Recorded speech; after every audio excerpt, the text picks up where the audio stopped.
Razer is a brand that has been criticised over the years for prioritising RGB and features over build quality and performance. Notoriously, their products perform well in the beginning, but soon find life difficult and start to deteriorate rapidly. Now, with that in mind, we're going to be taking a closer look at the Razer Ornata Chroma, a gaming keyboard that offers proprietary mechanical membrane switches and the best of both worlds experience. Will this follow suit of other Razer products, or will it break the stereotype?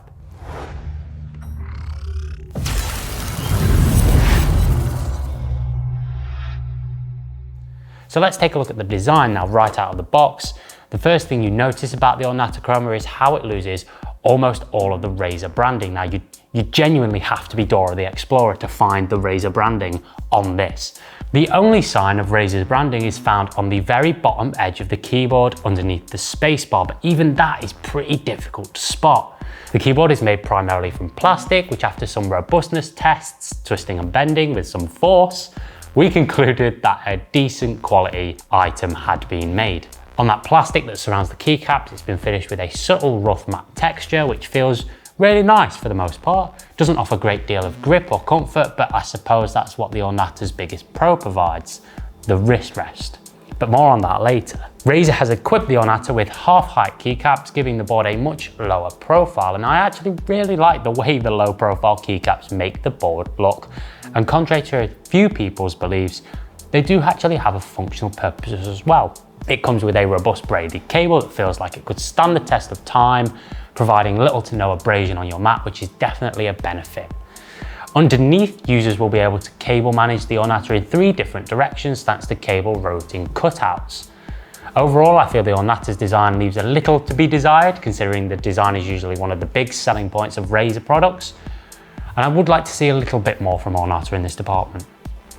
Next, we'll be taking a look at some of the Ornata's features. Now, Razer is notorious for jamming their boards with features, whether it be a budget mouse or a high-end keyboard. The Ornata comes equipped with Razer's new mecha-membrane switches, a best of both worlds switch, which displays the quiet actuation of a membrane dome with the enjoyable tactile feel of a mechanical switch. The switches are a great feature of this keyboard, and they can be used by both office users and gamers alike. So we'll do a quick sound test for you now.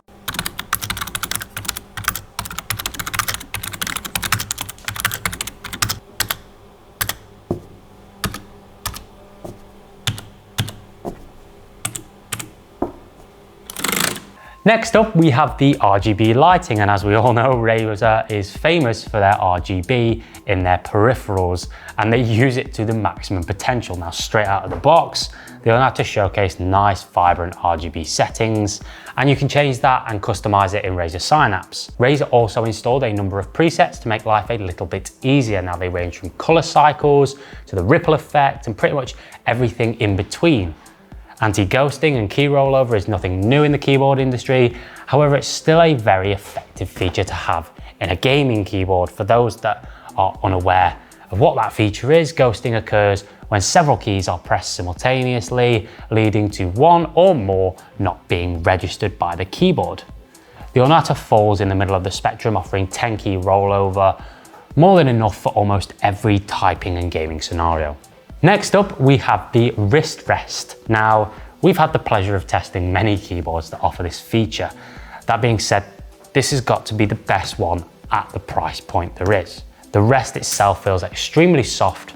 For the most part, the padding layer isn't the thickest in the world, so you can feel the hard plastic underneath if you press down hard enough. That is just a minor gripe though, as overall it is very good. So we've discussed some of the design, some of the features that come with the keyboard, and it's now time to put the Ornata to the test in a couple of real world scenarios to see how it performs.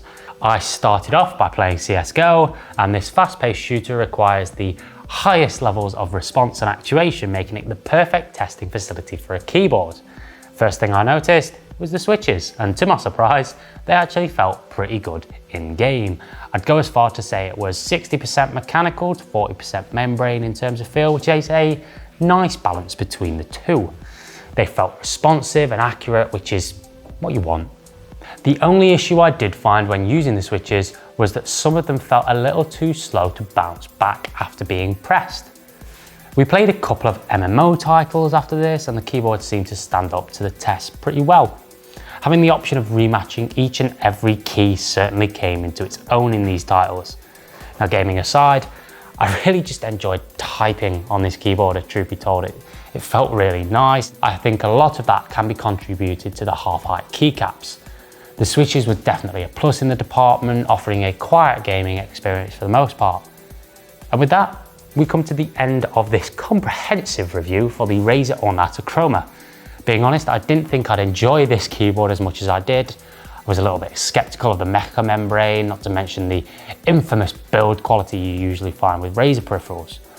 However, I was pleasantly surprised by what this keyboard brought to the table. Alongside its fairly basic design, Razer has equipped this keyboard with decent features that has really helped separate it from competitive alternatives. As always, there will be a link in the description below to the original article where you can go through a more comprehensive review than the one we've just done here. As always, if you like what you see, I'm not just talking about me, why not consider subscribing to WePC?